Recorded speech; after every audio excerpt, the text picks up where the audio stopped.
दोस्तों यूं तो हम आपको देश दुनिया के कोने कोने की सैर करवा चुके हैं, पर लिटरली आज जहां हम जाने वाले हैं वो कुछ ज्यादा ही अलग है। यहाँ के लोग काफी फ्रेंडली हैं और पर्यटन स्थल लाजवाब। कहीं प्राकृतिक सुंदरता है तो कहीं ऐतिहासिक इमारतों का जमघर, जिन्हें देखते ही मन कहता है बस थोड़ी देर और। पर ये शहर है कौन सा, कितना खास है, कितना यूनिक है, चलिए जानते हैं आज एक और अनजान शहर बुटवान को। तो देर किस बात की, अपना सीट बेल्ट बांध लीजिए अच्छे से और निकलते हैं बुटवान की एक शानदार और जानदार डिजिटल सफर पर। दोस्तों दक्षिण पूर्व एशिया में 7,641 छोटे छोटे द्वीपों से मिलकर बना एक देश है फिलीपींस, जहां के डॉक्टर्स नर्सेज दुनिया भर के हॉस्पिटल्स में काम कर रहे हैं, जहां केले के स्वाद वाला केचप मिलता है और जहां सुंदर सुंदर समुद्री तट, पहाड़, दिलकश मौसम और ट्रॉपिकल रेन फॉरेस्ट देखने को मिलते हैं। ये देश मनीला राजधानी जैसी शानदार सिटीज का घर भी है और इन्हीं में से एक शहर है बुटवान। कुल 817.3 किलोमीटर प्रति स्क्वायर जितने विशाल एरिया में फैला हुआ है बुटवान के बॉर्डर शेयरिंग पार्टनर्स को ढूंढे तो नॉर्थ दिशा में हमें मिलता है मैगलेंस, अगुसन डेल नॉर्ट और रेमेडियोस डी रोमुअल्डेज, जबकि उत्तर पूर्व, पूर्व और दक्षिण पूर्व में सिबागाट, अगुसन और उत्तर पश्चिम में बुटवान खाड़ी आती है। और आपको जानकर हैरानी होगी लेकिन इनमें से ज्यादातर नगर पालिका क्षेत्र हैं जो बुटवान के साथ सीमा साझा कर रहे हैं। बुटवान का नाम काफी हद तक आपकी जेब में रखे हुए बटुए से मिलता है, लेकिन वही बटुआ खाली हो सकता है जब आप बुटवान जाए तो, क्योंकि दुनिया के महंगे शहरों में शामिल होता है जहाँ रहना, खाना, घूमना और बसना तो काफी ज्यादा महंगा पड़ सकता है। पर इंडियंस को शायद नहीं, क्योंकि वो काफी किफायती और बजट फ्रेंडली होते हैं। ऊपर से यहाँ आने के लिए भारतीयों को वीजा की जरूरत भी नहीं है, लेकिन हाँ उन्हें प्रवेश परमिशन की जरूरत पड़ेगी। साथ ही सस्टेनेबल डेवलपमेंट फी यानी कि SDF का भुगतान भी करना पड़ेगा। लेकिन यहाँ जाए उससे पहले शहर को जरा गहराई से समझ तो लीजिए। तो दोस्तों बुटवान जो फिलीपींस का हिस्सा है, ये देश के जाने माने आइलैंड मिंडानाओ का हिस्सा है और मिंडानाओ को सबसे ज्यादा शहरीकृत माना जाता है। यहाँ मॉडर्न लाइफ का तड़का और शहरी चाल ढाल सब कुछ मिलेगा। बुटवान के नाम की मिस्ट्री को सुनकर आपके मुंह में पानी आ सकता है, क्योंकि ये एक खट्टे फल से इंस्पायर है जिसे लोकल भाषा में बुटवान ही कहा जाता है। जबकि कुछ लोग दातू बटवान की कहानी को ज्यादा सच मानते हैं, जो एक सरदार था और इस क्षेत्र पर शासन किया करता था। बुटवान की जिम्मेदारी का ठेका है मेयर के हाथों में, जिनके कंधों पर शहर की पूरी जिम्मेदारी है। इनके बाद यहाँ संगुनियांग पनलुंगसोड नाम के एक एडमिनिस्ट्रेटिव बॉडी भी है। 2020 में हुई जनगणना के अनुसार शहर की कुल जनसंख्या 3,72,910 है, जबकि पॉपुलेशन डेंसिटी 460 व्यक्ति प्रति वर्ग किलोमीटर की है। मतलब आप चाहें तब भी अकेले में बोर नहीं हो पाएंगे। लेकिन हाँ, शांति और सुकून को महसूस करने के लिए काफी कुछ है यहाँ। अगर आप संडे को बुटवान की सड़कों पर निकलते हैं तो सड़कों पर ज्यादातर सन्नाटा ही देखने को मिलेगा। घरों पर हो सकता है ताले लटके हो, क्योंकि यहाँ लगभग 78.5% लोग कैथोलिक धर्म को फॉलो करते हैं, यानी ईसाई हैं, जिस वजह से हर रविवार को वो अपने भगवान से प्रार्थना करने के लिए पहुंचते हैं ताकि उन्हें सद्बुद्धि भी मिले और समृद्धि भी। हालांकि समृद्धि की यहाँ कोई कमी नहीं।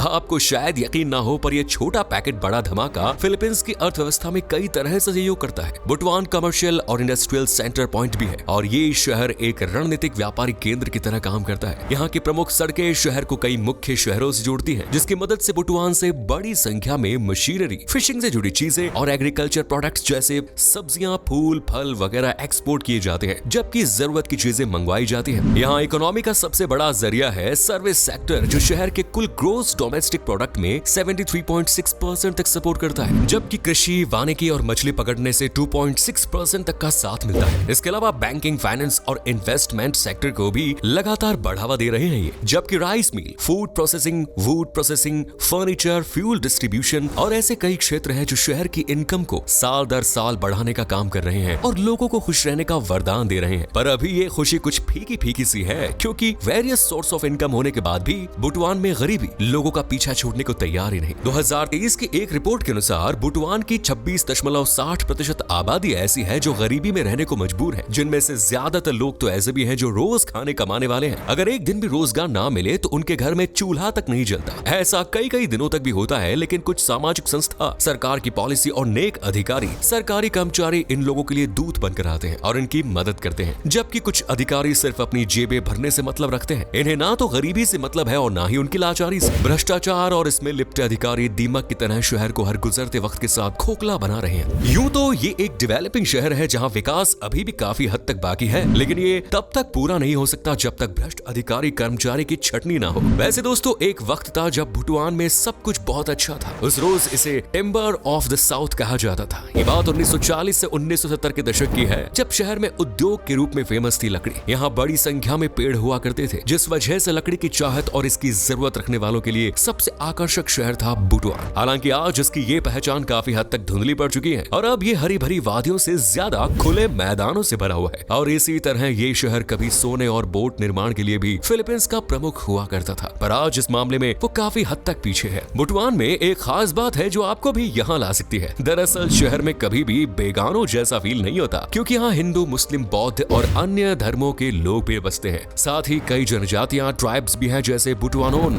जो फिलीपींस के उत्तर पूर्वी मिंडानाओ में रहते हैं। इनके बाद मामनवा, मानोबो और हिंगानोव जैसी कई ट्राइब्स हैं जो शहर में अपनी संस्कृति, परंपराओं और प्राचीन रिवाजों से गजब का जोश और एकता घोलती है। शहर में यूं तो कई त्योहार, फेस्ट, उत्सव और खास दिन सेलिब्रेट किए जाते हैं, लेकिन काहीमुनान महोत्सव यहाँ सबसे खास है, जिसे बहुत ही धूमधाम से मनाया जाता है। इस महोत्सव में अलग अलग जगहों पर लोग एक ग्रुप में इकट्ठा होते हैं और फिर मिलजुल कर जश्न मनाते हैं। काहीमुनान को हर साल जनवरी के तीसरे रविवार को सेलिब्रेट किया जाता है। इसी तरह यहाँ बलांगय या बलांगई महोत्सव भी खूब जोश और उमंग के साथ मनाया जाता है।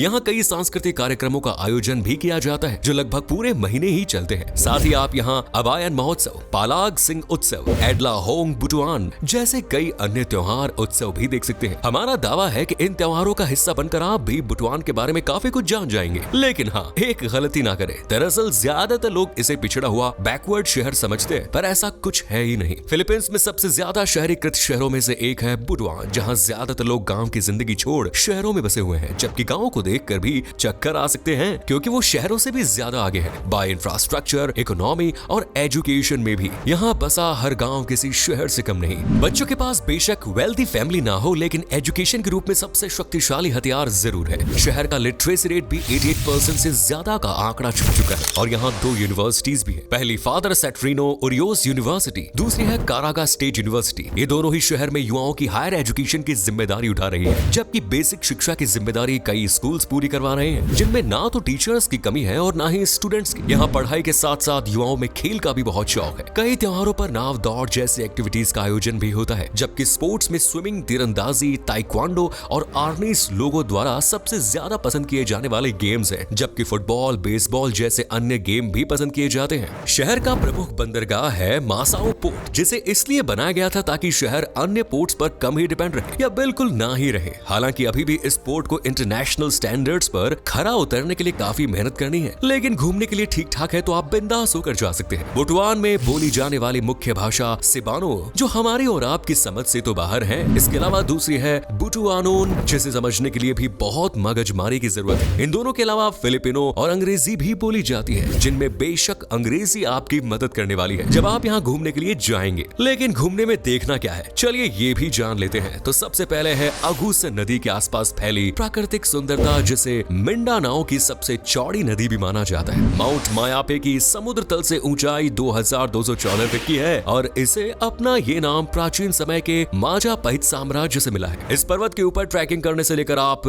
आपस में फैली वादियों को भी निहार सकते हैं, हरियाली को फील कर सकते हैं और प्रकृति की खूबसूरती को आंखों में भर सकते हैं। थोड़ा और आगे जाएं तो हमें इंसानों द्वारा बनाए गए कुछ अजूबे भी देखने को मिलेंगे, जैसे रैमन मैग्सेसे ब्रिज, जिसे बुटुआन में सबसे पुराने ब्रिजेस में से एक माना जाता है। इसका साइज बिल्कुल अर्जुन और दूसरे योद्धाओं द्वारा इस्तेमाल होने वाले धनुष की तरह है। बुटुआन में हुई एक आर्कियोलॉजिकल सर्वे के दौरान बलांगाई नाव को खोजा गया था, जो आज टूरिज्म को बढ़ाने के लिए काम आ रही है। ये एक्चुअल में बोट या नाव ही है। इसके अलावा आप जा सकते हैं बलंगाई तीर्थ म्यूजियम, जहाँ प्राचीन लकड़ी के अवशेष, धातु शिल्प, मिट्टी के बर्तन, सोने से बनी नायाब चीजें, ताबूत और पुरातात्विक खुदाई में मिली कई खास और अनोखी चीजें देखने को मिलेंगी। शहर तक पहुंचने का सबसे आसान तरीका है एयरपोर्ट। बुटुआन राष्ट्रीय हवाई अड्डा, जिसे पंकासी हवाई अड्डा भी कहते हैं, ये कारागा प्रोविंस का सबसे अहम और सबसे बड़ा एयरपोर्ट है, जो सालाना 4 लाख से भी ज्यादा यात्रियों को सर्विस देता है और हर दिन 5 से 10 फ्लाइट्स तो यहाँ से लैंड होती ही हैं। लेकिन वापसी में आप अपनी फ्लाइट पकड़ने से पहले बुटुआन का स्वादिष्ट भोजन चखना बिल्कुल मिस मत कीजिएगा, वरना रात में नींद नहीं आएगी। क्योंकि बुटुआन कई संस्कृतियों से सजा शहर है, इसीलिए यहाँ कई संस्कृतियों, देशों, शहरों के स्वाद से भरा खाना मिलता है। यहाँ हिंदू है इसलिए वेज भी मिलेगा, मुस्लिम्स, ईसाई और अन्य धर्म के लोग भी हैं, इसीलिए नॉन वेज भी। पर सबसे फेमस है सी फूड, झींगा, क्रैब और बहुत कुछ। मीठे में आप पलाक सिंह को ट्राई कीजिएगा। ये एक केक है जिसे साबूदाना, नारियल और ब्राउन शुगर से तैयार किया जाता है। टेक्सचर थोड़ा चिपचिपा होता है पर स्वाद एकदम लाजवाब। खाते ही मुंह में स्वाद का धमाका होता है, इसीलिए एक बार तो चखना बनता है। इस शहर में दोस्तों की पॉकेट एवरेज ही फुल है। हाँ, कुछ लोग हैं रईस, क्योंकि उनके हाव भाव से आप ये पता नहीं कर पाएंगे, क्योंकि यहाँ के लोग काफी फ्रेंडली होते हैं, स्पेशली तब जब आप उनके पार्टी वाले नेचर को सपोर्ट करते हुए उनके साथ पार्टी करें, नाइट लाइफ को एंजॉय करें। तो सोच कर रहे हैं इस बार बुटवान का प्लान बनाइए और बजट ढीला है तो मेरी तरह हमारे इस डिजिटल सैर से ही खुश होकर वीडियो को लाइक कर दीजिए, शेयर कर दीजिए, चैनल को सब्सक्राइब कर दीजिए और बेल आइकन को प्रेस कर दीजिए। मिलते हैं नेक्स्ट वीडियो में। धन्यवाद।